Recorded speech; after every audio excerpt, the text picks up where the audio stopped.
सिंध के मुख़्तलिफ़ शहरनि में तूफ़ानी बरसात जो सिलसिलो जारी। थरपारकर और उमरकोट ज़िलनि के मुख़्तलिफ़ शहरनि में वसकारो। मिठी, इस्लामकोट, नगर पार्कर, छाछरो में बरसात का पोइ हेठां वारनि इलाइक़नि में पानी बीहजी वियो। थर में बरसात दौरान विझ किरण के 3 वाक़िअनि में पीरसन फौज 17 ढोर भी मरी विया। थर में बरसात का पोइ बलाऊं ॿाहिरि निकिरी आयूं।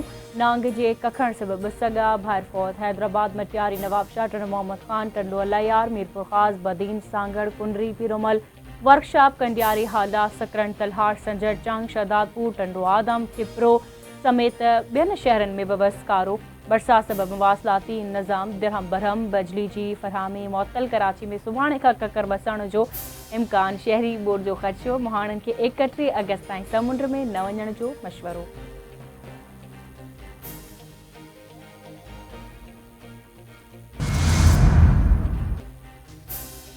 सिंध के वॾे वज़ीर सैयद मुराद अली शाह की सदारत हेठि रेन इमरजेंसी इजलास सिंध में अॼु खां बरसात जो सिलसिलो दाख़िल थींदो, जेको 31 अगस्त ताईं जारी रहंदो। कराची में सुभाणे खां 31 अगस्त ताईं ज़ोरदार बरसात जो इम्कान आहे। उन खां पोइ हिकु ॿियो बरसात जो सिस्टम सेप्टेम्बर के पहिरें हफ़्ते में अचण जो इम्कान आहे। ठटे, सिजावल, मीरपुर खास, सांगड़ और नवाबशाह में 250 खां 300 मिलीमीटर बरसात पइजी सघे थी। बदीन, टंडो मोहम्मद खान, थरपारकर और उमरकोट में 500 मिलीमीटर बरसात जो इम्कान है।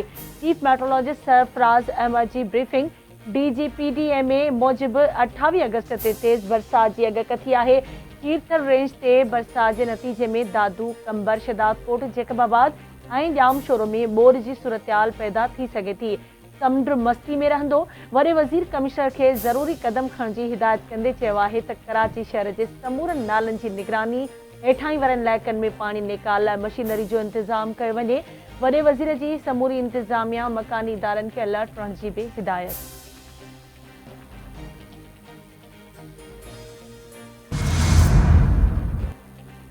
घोटकी की अदालत शहीद सहाफ़ी नसरुल्लाह गडानी के कत्ल केस में दहशतगर्दी जा कलम बहाल करे छॾिया। अदालत ख़ालिद लुंड और संदस पुटनि की उबूरी ज़मानत रद्द करे छॾी। ज़मानत रद्द थियण खां पोइ ख़ालिद लुंड, शहबाज लुंड और नूर मोहम्मद लुंड अदालत में खिसकी विया।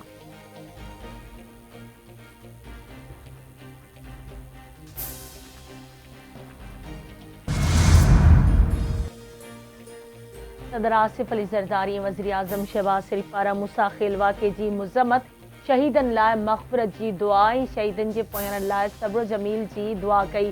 सदर जो चवण है तो बेगुनाह इंसानन जो कत्ल पूरी इंसानियत जो कत्ल है। दहशतगर्द मुल्क और कौम जा दुश्मन हैं। शहरियों के कत्ल में मुलविस दहशतगर्दन के अंजाम ताईं पहुंचाए वेंदो।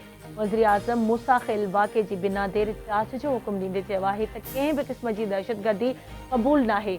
मूसा खेल वाक़े के ज़िम्मेवार दहशतगर्दन के सज़ाऊं ॾिनियूं वेंदियूं। मुल्क में दहशतगर्दी के मुकम्मल खात्मे ताईं दहशतगर्दन खिलाफ जंग जारी रहंदी।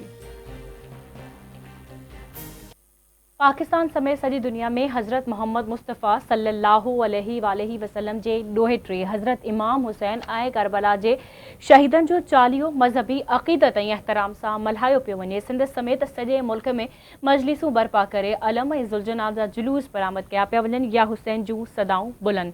सिक्योरिटी जा गैर मामूली इंतजाम कया विया। मोटरसाइकिल की ॿियल सवारी ते पाबंदी, मोबाइल फोन सर्विस मुअत्तल। सिंध में भी करबला के शहीदन के चालीहे के मौके ते मजलिसूं बर्पा करे मातमी जुलूस कढिया पिया वञनि।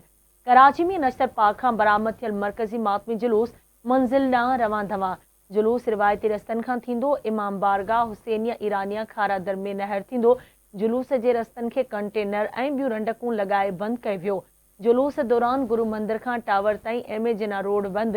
कराची, हैदराबाद, लाड़काने, शहीद बनज़ीराबाद, सकर और खैरपुर समेत सिंध के वॾनि शहरनि में मोबाइल फोन सर्विस मुअत्तल।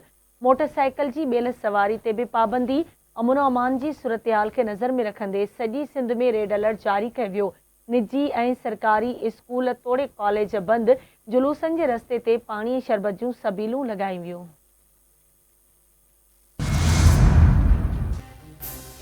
मखदूम जमीलुज़्ज़मान के बयान से मुतफ़िक़ नाहियां। PP ख़त्म नाहे थी। पार्टी क़यादत हमेशा मुल्क की भलाई और बेहतरी की ॻाल्हि कई है।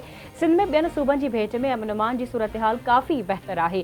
वॾे वज़ीर के तर्जुमान मखदूम फ़खरुज़्ज़मान जूं डेरोलाल में मीडिया से ॻाल्हियूं संदसि चवण है त सिंध हुकूमत इम्कानी बरसातुनि के नज़र में रखंदे इदारनि के अलर्ट जारी करे छॾियो है। ॾुखे वक़्त में अवाम के अकेलो न छॾींदासीं।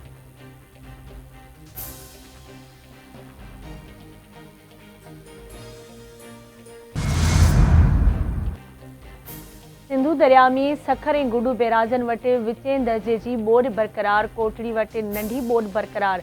सखर बैराज वटि पाणी जो मथां वहिकिरो 3,64,000 ऐं हेठां वहिकिरो 3,60,000 क्यूसिक रिकॉर्ड। गुडू बैराज वटि मथां वहिकिरो 3,67,007 हेठां वहिकिरो 3,64,000 क्यूसिक रिकॉर्ड। कोटड़ी बैराज वटि मथां वहिकिरो 3,01,000 ऐं हेठां वहिकिरो 2,99,000 क्यूसिक रिकॉर्ड कयो वियो।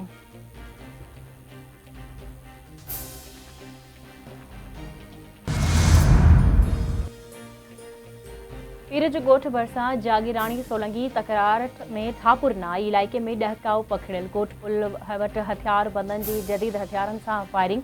वधीक हिकु नौजवान ज़ख़्मी। फायरिंग जो सिलसिलो हलंदड़ पुलिस बेवस बणियल। फायरिंग में मारिजी वियल नौजवान गदीर जागीराणी जी ॻोठ कबूल। जागीराणी जी पुलिस जे पहिरे में तदफ़ीन। 2 महीननि खां हलंदड़ जागीराणी सोलंगी तकरार सां 2 औरतुनि समेत 6 ॼणा क़तल थी चुका ऐं 12 ज़ख़्मी थी चुका आहिनि।